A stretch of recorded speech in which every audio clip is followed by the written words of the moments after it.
So, Javier, first time in Santa Barbara, and so really happy to have him here and delighted to Thank you for the invitation. I'm really happy to be here. So I thought we could just start briefly, just talking a little bit about how you came to be into sound editing and sound supervising and sort of your career path. Yeah, okay, it was kind of accidental because I was really into radio when I was very young, since I was a kid. My dream was to work in radio. And I started working in radio in Buenos Aires because I'm from Argentina. Then, when I was 21, I moved to Mexico City because just to explore a different country. And I found that radio sound design in Mexico was really good. I really like it. In special, a rock radio station from Mexico City. I really love what they were doing with sound. So I made my mission to work there, and it took me like a year and a half, but I made it. And then basically is when I started like a professional like sound design career, because I learned a lot from that radio station. It was a radio station called Radioactive in Mexico City. This is at the beginning of 2002. And yeah, and I learned a lot there, and I met a lot of people, and there I met a radio DJ that he wanted to do a movie, and he proposed me to do the sound, and it was like, okay, let's do it. I didn't know how to do sound design for a film, but I bought some books from Amazon, and I tried to do my best. People liked it, and they started calling me to work on other films, and here I am.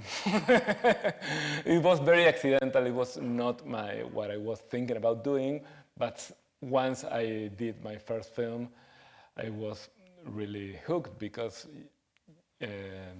yeah, a soundtrack for a film, it's super complex. You have a lot of different elements like voices, sound effects, music, and yeah, so it's everything in one package. You know, you can do a lot of different stuff, and I love that. And I was really into it, and I tried to become a professional. And people noticed my work, and I started calling me for another movies. Yeah, and yeah, it was very organic. So when you were starting with radio, I wonder, were there certain inspirations, radio works, or was it music, or because you didn't start in film? Was there something that was particularly you were drawn to that wanted you? In Argentina, when I was a kid, in radio we had like a lot of radio plays, narrative radio plays, and I loved that a lot. Also, my father was really into a comedic group that was super famous in Argentina, like in the 70s and 80s, called Le Luthier. And it was crazy because they did shows in a theater, and they recorded it and released it as cassettes, and you can hear it at home. But you have to have a lot of imagination, because suddenly it was like some pauses and silences, and you hear like people laughing, and you didn't know what was happening because it was like a theater play. And to me, like that was like really, really intriguing. I really loved that, and yeah, and I really loved to hear, and also yeah, I really enjoyed only hearing, like trying to imagine what was happening there in those pauses, you know, and yeah, and trying to imagine when I hear like a radio play. I was really, really into that. I really love that in a very like visceral and instinctual way, you know, and since I was a kid. And then I went to a university to learn more of doing radio professionally. And one of my teachers really loved what I was doing, and he recommended me to work on a radio station, and I started working there professionally for a couple of years in Argentina. Then I moved to Mexico, and I did all of that. Yeah. And you've worked on several different kinds of films and also advertisements before Memoria, yes? Yeah. Before Memoria, I worked on a lot of films. I really like to work with different directors. I'm very open to work with everybody because, you learn a lot in doing different kind of movies. I have done like straight comedies or a straight drama, and also this kind of very experimental kind of movie. I really love doing this kind of thing because it's so free. You can do, you can explore a lot of different ideas, and I have done, a lot of this kind of movies, and I really love that also. And how did you come to Memoria? Memoria, I come to it because I work a lot with a Mexican producer. His name is Julio Chavez Montes, and he read the script, and he really wanted to get involved in the production of the film. And he managed to do it, to make a co-production.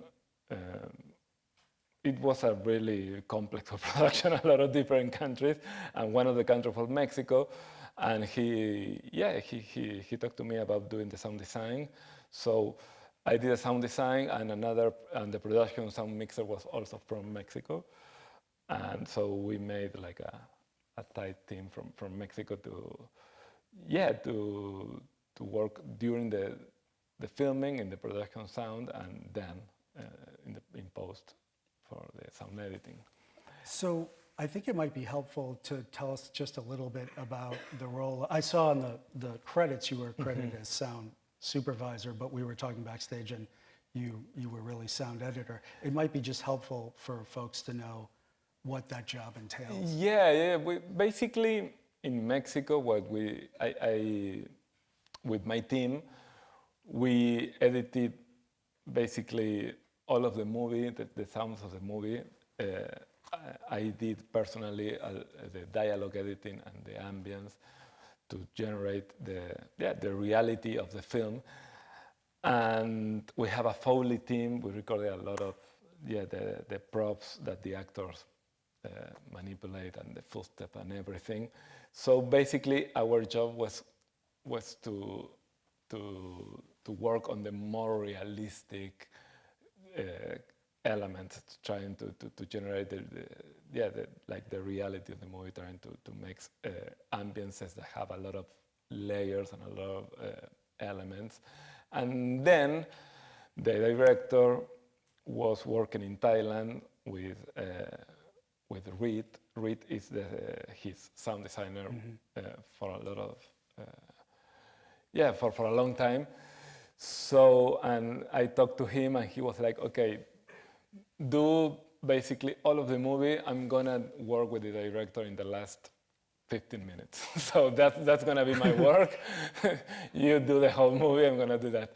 And basically that's what we did. And it was great because the sound, the ambiences had to be like super rich, had to have like a lot of density and a lot of detail, and that was a super interesting work to do. Yeah, so maybe we can talk a little bit about that. We will get to the bang, I promise. We will get to the bang. But I'm thinking about there's so many long takes, and so much what might be considered silence between dialogue and between other ambient sounds. And so I'm wondering how you thought about silence for this film in particular, and how that sort of shaped the various scenes. Yeah, when you are doing the sound of a movie or well, everything in a movie, nothing is an accident. Everything is a decision in a movie, you know. So if you have everything that you hear is there for a reason, sometimes to generate plain reality sometimes to generate rhythm. A lot of the scenes, like on the end, for example, when they're by the creek, there are a lot of elements coming in and out. If the work is done well, you don't notice that. You feel it like it's natural, it's there. But there was a lot of consideration when some crickets had to sound, when you need like more pauses. So in that regard, we basically, we tried to generate like a very dense reality with a lot of different elements, so the director can choose what to focus on in different scenes. Also, like this idea of silence, like something like stale. I don't think in those terms. For me, silence is also a construction. You know, not putting sound is a decision also. So, and in particular, the director, Apichatpong, he's really into what I call like dense silence. You can feel that it's silent, but it has a lot of density, and sometimes has a lot of information. For example, in more like at the end there is a lot of nature, and perhaps for some people could be like very silent, but in fact it has a lot of life, you know.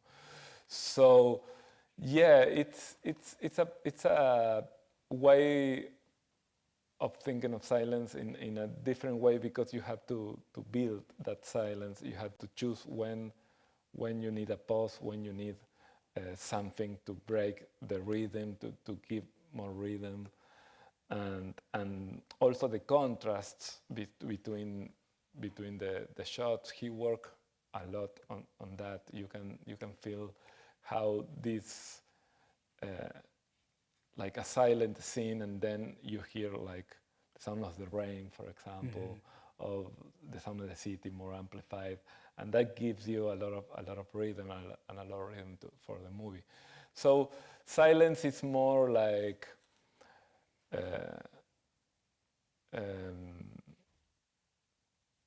it's not that it's like a vacant sound. It's more like everything is there. Something like that.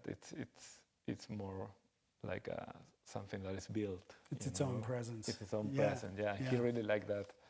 He even has his own silent sounds. For example, I did like a whole pass of the ambience, and then he put some very strategic sounds here and there that he really likes and that he used in all of his films. Like there are some sounds that he really like, how gives him the sense of silence, but with some presence that he enjoys, and he used in all of his films. You have to put them. Sounds of some of the insects. Some insects, for example, some crickets are. He recorded them at his home in Thailand. And he used the same crickets in all of his movies, but it's like another layer. So it was something like it was very, very layered, and for all of the ambiences we used the natural sound of the locations, the production sound mixer. He did a really great job recording a lot of stereo and surround ambiences of all of the locations, from Bogota and from Pijao, the location, the more jungly location at the end. And we use all of those sounds to construct this very real, but with very specific rhythms, you know. Yeah, I work at that. And the bang. So what kind of conversations was the sound team with the director having about thinking about the bang? And the bang, yeah. When I I started working on the film, the bank was there, and it has been there like for years because this idea, he started exploring this idea about the bank because he had this condition that is called exploding head syndrome. Yeah. And so since he had that condition, he started exploring this idea in a theater play that it was developed like years before the movie. Was it the Fever Room? I think that's what it was Yeah, called. The Fever Room, I possibly, don't remember exactly the name, but yeah. So when you see the scene when Tilda Swinton's character is describing the sound to the sound engineer in the studio, that's what the director did with the sound, his sound designer for that theater play, and that's the way they generated that sound, and he wanted to replicate that experience in the movie. So they teach the actor how to do all of this. So that sequence, it's all done there in camera. The actor learn how to use the software to create that sound, and that's how they did it in the first place in reality. I tried to incorporate some layers, but that sound was like, okay, this is the sound, and this has been the sound for years, so there was no touch in that sound. It's interesting to hear you say that, because I imagine that sequence in the studio was kind of paralleling or echoing the kinds of conversations with Apichatpong that the sound team had. There is a lot of, and he likes to show exactly what is happening in a lot of sequences, and that sequence is very documentary. The actor is doing, it's using the computer and the software to create the sound in real time, and when you hear the bang, what you're hearing is the sound from the speakers in the location. You know, it's very documentary, and exactly the same experience that he had when he was trying to describe the sound to his sound designer. Yes, and the bit of dialogue that the young Hernan, the sound engineer in that scene, says also seems to sort of happen repeatedly through the film, which is he makes the point that the context, how you hear the bass, and through what medium and what context, what environment changes. And so like I was wondering, and I was trying to listen very closely every time I watched it, the sound is the same, but does the volume actually change, and therefore for the audience the loudness change? And when she's at the stream at the very end, that's the first time I started to hear the whirring, almost like a metallic whirring. And just in that time. And so I'm wondering, like, it was the same bang, but was it manipulated differently based on the... Yeah, it's the same sound. It's mixed a little different here and there. But the sound is exactly the same. It's one sound, and that's the sound. And yeah, it's called bang. And that's it. It's a sound. Obviously, in some scenes, it's a little louder, and then the first bang, for example, it's louder than the rest. And when they are in the dinner scene, for example, it's really loud also. It gets louder, it seems. And it gets louder, yeah. Never fails to startle, no matter how many times you see see the film. Yeah, and what I really like about the scene in the studio is how she reacts to the sound. It's very visceral her reaction when she hears, like, okay, this is the sound. She's very moved, and I really like that. Yes. I thought maybe we could just talk about some other scenes too. So there's I believe it's the second scene, which is the car alarm, almost the car alarm symphony.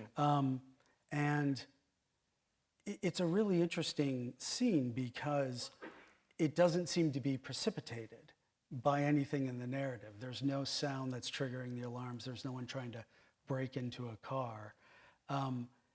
And I was wondering how you thought about that particular scene and what you were going for. Well, the way that I work in the movie was like, when I started working, they were filming the movie. They were about to start to film the movie. So I didn't have a lot of time to talk with the director about a lot of details. So what I did basically was I used the script like a recipe, because the script had a lot of very specific sound notes, like a lot of sound descriptions, what it's going to sound, when, what kind of sound, if it's near, it's far away, a lot of different description about textures of the sound. So I was like, okay, I can talk to the director because he's doing some work, and so I will use that. And that's what I did. And how I started working on the movie was during the filming, because I started receiving the dailies, and I saw the shots, and I saw that, okay, I have this scene, and I have 2 shots. One shot is 15 minutes, the other is 10 minutes. And there is no coverage, that's it. We have 2 shots, and so I thought, okay, if we have only 2 shots, and they are super long, I don't think they're gonna edit like a lot. It's gonna be it. So I decided to start working during filming, like doing ambiances for these shots, and sending the ambiances to the editor, so they can starting to hear like real ambiances, very layered during the editing. So for that scene in particular, that scene was very different in the script, because in the script, I have it here. yeah, you can read it. In the script, You want to read there was. Can you read it, please? You want me to read? Oh, sure. So we were just talking about, Javier gave this to me beforehand, but this is what the script originally was. Before dawn, an outdoor parking lot is almost full. The stillness is broken by the rumble of thunder, which doesn't happen in the film. Silence resumes. The camera starts to move. There's a sound in the air, a mixture of wind and a strange group of insects. Were there insects? Did the insects make it? I didn't think the insects didn't make it either. After a while, the camera stops moving. There's the sound of a man clearing his throat. Didn't make it either. But that is a bit unnatural.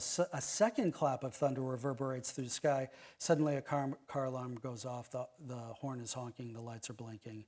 It triggers 5 other cars, and they are blowing different tones, and as if the tempo were performed by drunken musicians. So yeah, so I think that his first idea was to make the sound,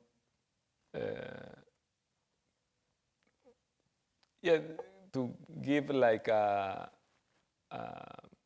reason for that sound, right?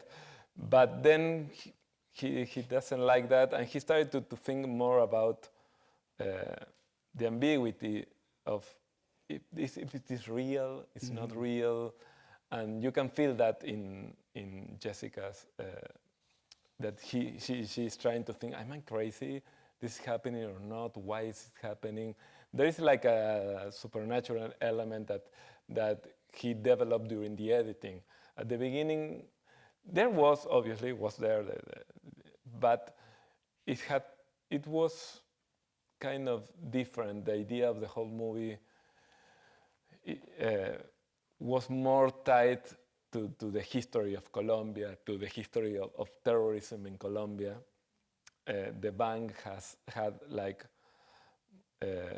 more ties to that, and now the only tie to that is in the tire explosion scene with the boss, with the tire of the boss.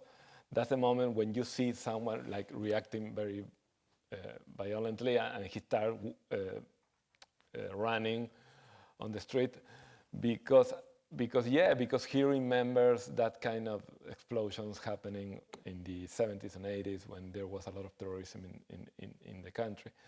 And in the script that I read, that was like the central idea, that like these kind of explosions were really tied to the history of Colombia. And then during the editing, he started to change his mind and trying to do it in a more metaphysical way, not so realistic and not so historical. It's there.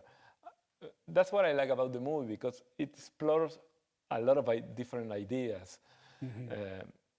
It explored the idea that this sound is coming from a distant past, and basically it's echoing through the whole history of the planet and obviously of Colombia. So I like this idea that you are part of a history, even if you don't know that history. You know, you are like, she's kind of suffering the effects of this history that she doesn't even know. That's one of my the ideas that I really like. Also that that reality is very subjective, and how you experience reality through your senses is very personal.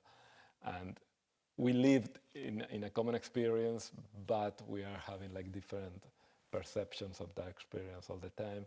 And I really love that also. There's a lot of different ideas, and I think that he wanted to make the movie more ambiguous, so you can think about different things. Yeah. So this is leading off our year-long series on panic, and it's the one like moment that is the way we would normally render or expect to panic to manifest, him running down the street in a kind of terror, and then the Jessica character herself stops in the middle of the street and seems startled by the either the bus tire blowout and or him running away. Yeah, exactly. And in the first draft of the movie, of the script that I read, he incorporated the backstory of Hernan, of old Hernan. And that story was very tied to the terrorism in Colombia in the 70s and 80s. It was more of a political movie, and then he didn't develop that and make it more metaphysical, different. And I think more open to different ideas, and I like that a lot. Yeah, you mentioned the whole question of the objective versus the subjective sound. Yeah, and it seems to me that gets thematized in the movie, and our sort of position as an audience. I mean, it is a sort of a mystery. If it's a genre movie, it seems to me it's a sort of a mystery movie, and the very question of, well, what are we hearing? Are we hearing Jessica's subjective perspective? That would be a first question. And then, are we hearing what's inside her head? Or is this some sound that is somehow external that only she can hear? And then I think, as you mentioned, that the moment in the restaurant, that scene seems to me make things definitive. It's a kind of break where, like, okay, we can hear it, she can hear it, and nobody else can hear it. And it seems to be a sort of turn in the movie. But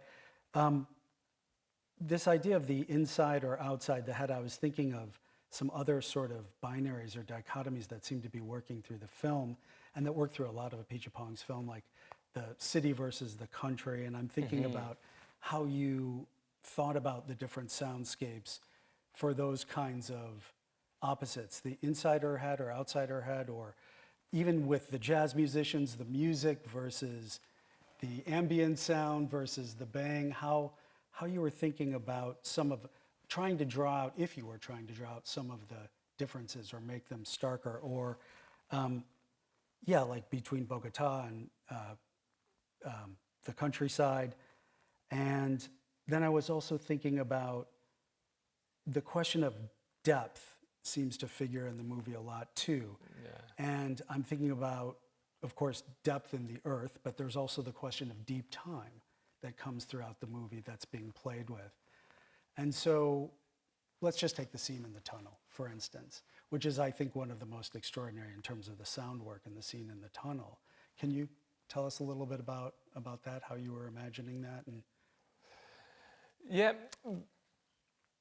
Basically, like I told you before, we try to generate like a lot of different contrast, and here I like to do that because you can read in the script that whenever it was like a scene in the city, in Bogota, like in the streets, he described a lot of the sounds around her, like sirens, cars.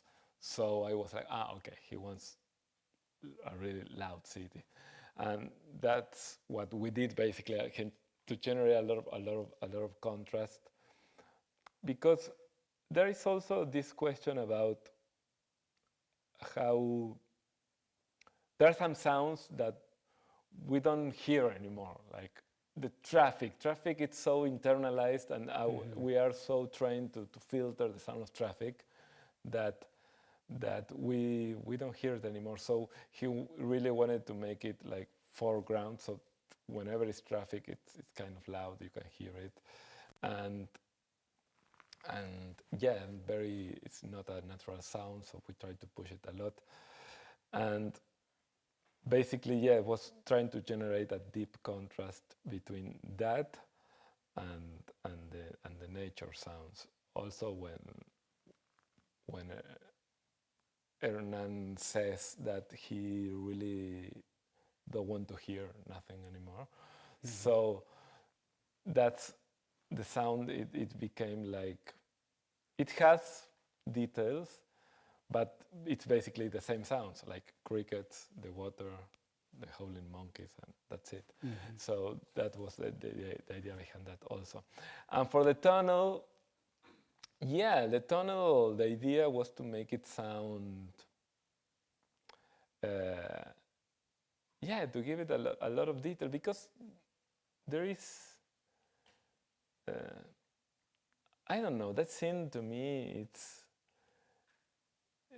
it's like a human invasion. That was I thought about it. It's you can see like the human impulse to discover, to try, but it's a lot of machinery, and yeah. So the idea was to make it sound kind of violent. There is a lot of very big metallic sounds in the background.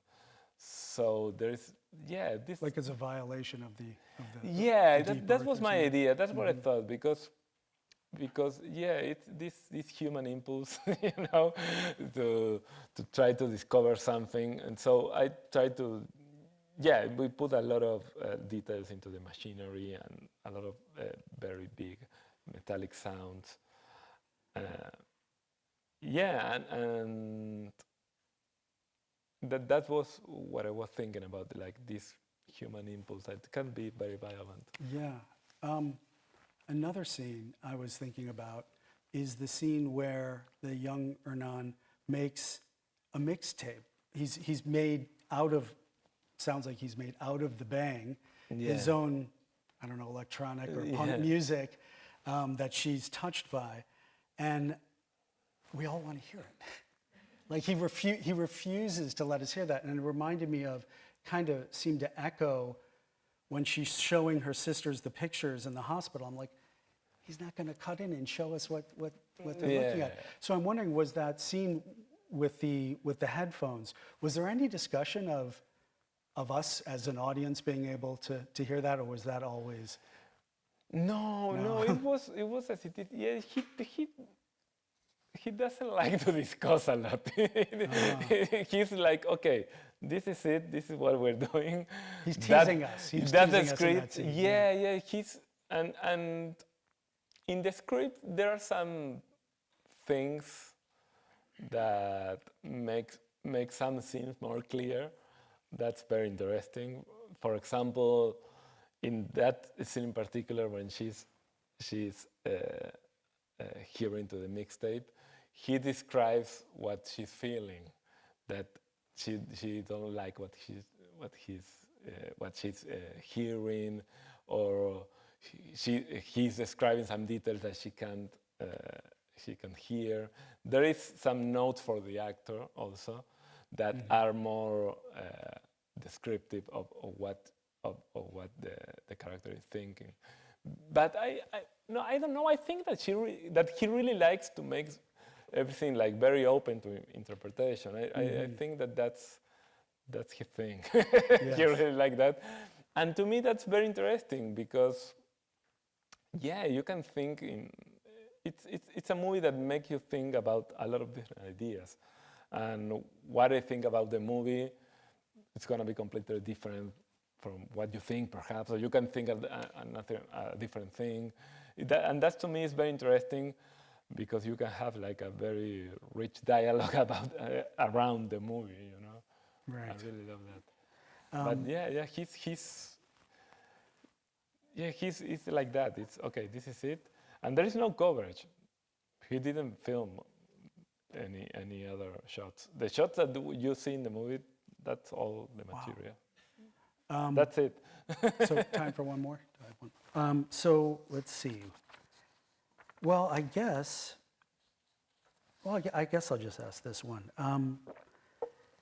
The scene where Jessica and Agnes are sitting on the park bench in the public square, the silent dog is, by the way, I don't think we ever hear dogs, do we? No. No, we never hear dogs.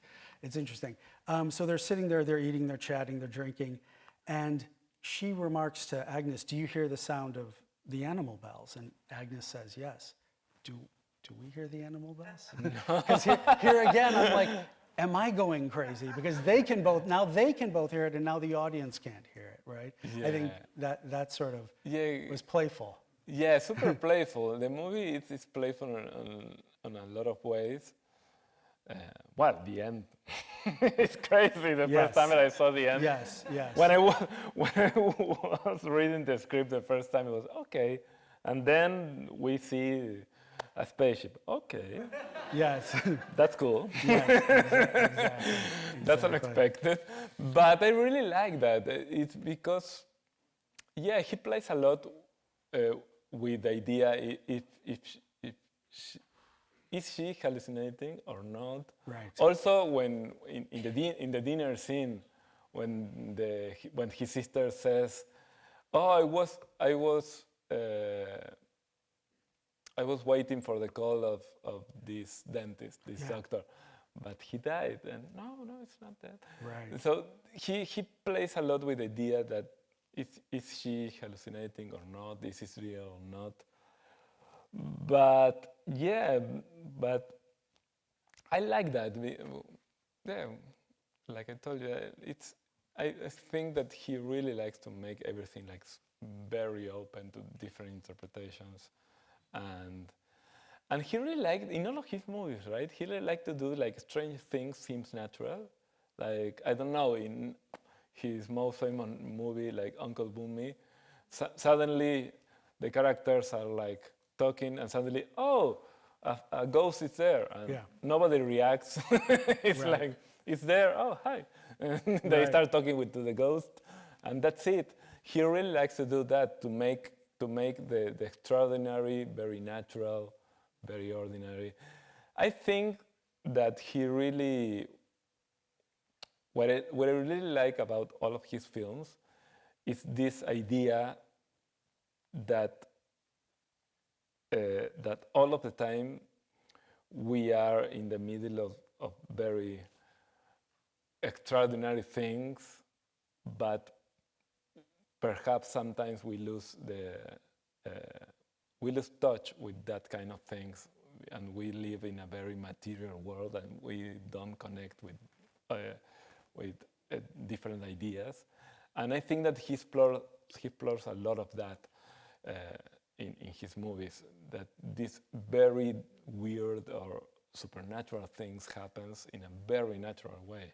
Yes. And I think that his idea of the world is more complex than perhaps some other people, and he really likes this idea that that perhaps the world is richer than we respect or we know. I don't know that perhaps we are close to a different kind of reality. I think that he really likes to think in that way, in a, I don't know, his spiritual way.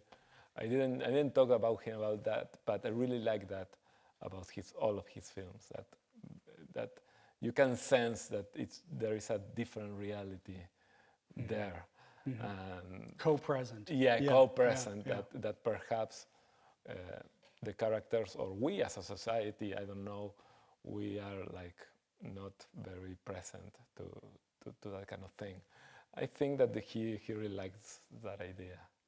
Yeah. Well, I have other questions, but I don't want to be greedy, so time to have the audience ask some questions to Javier. I was wondering about when you got the dailies and they had, I guess, the sound was synced to the video, and what do they provide? Is it like a stereo mix, or, I mean, obviously there's, throughout the movie there's different places where the soundstage is very enveloping and sometimes it's very forward, and I'm curious how you go from like whatever they send you to the final product that is like the Dolby Atmos kind of experience. Yeah, the production sound mixer works a lot in stereo. He really likes, because this movie had a lot of musical elements or sound elements. He recorded the dialogue and also used some stereo mic.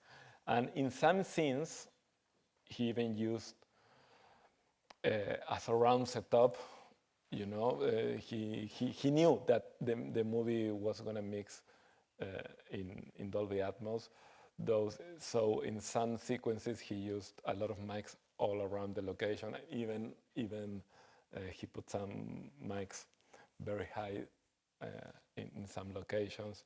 So we had a lot of material, because I talked to him just before the film started, and I was like, okay, we need everything that you can give me. You know? So put microphones everywhere and record all the wild ambience that you can. And he was really into that, and he recorded all of the ambiences that you hear in the movie. He recorded it in the real locations, a lot of things. And then, when you're editing, you start to put different layers, thinking in the space. Okay, for example, when they are in the cafeteria, for example, the director really wanted that cafeteria to sound very alive. So we recorded voices for all the different tables, and we recorded a lot of the footsteps of all the people that is moving around. Also, we put some very muted music, like a band rehearsals there, and then we recorded like a feminist demonstration, like a feminist protest, and that was like very, very far away in the mix. We put all of these elements thinking in the space. Okay, so we can move these elements in the space to create the sound stage. The sound image of the movie in the room. So whenever you hear an ambience, you are hearing, I don't know, from 10 to 20 layers or more, perhaps. In that scene in particular, way more, because we had a lot of different elements. But in a regular ambience, you have a lot of different elements, because you have to put those elements in different parts of the room to make it like really big. Yeah. I don't know.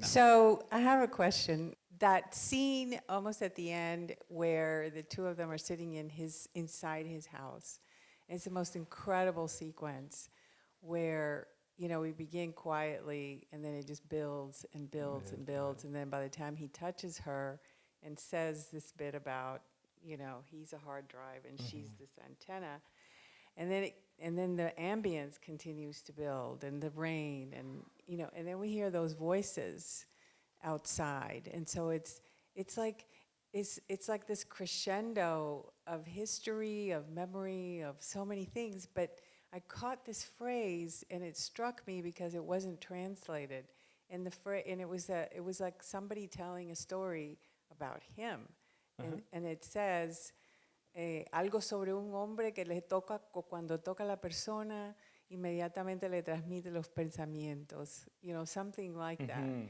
So like the man touches the person and then we hear their thoughts. And so it was just this kind of layering of all these different stories, and I was really curious. And then because it's not translated, I thought, well, of course, it's just left out there. But it's so specific, because we're seeing him actually being that transmitter, right? Or her being that transmitter. Yeah, that scene in particular was about he transmitting to her his memories, and also transmitting like all of the history. He really he made a lot of different versions.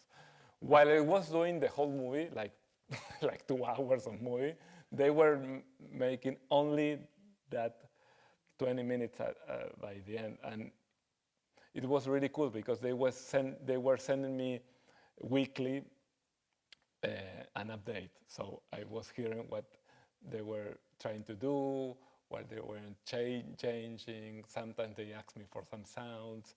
I recorded a lot of different sounds, and the idea, the idea was to include his very particular memories about his personal history, and the humankind history is a kind of thing, and yeah, that's why you can.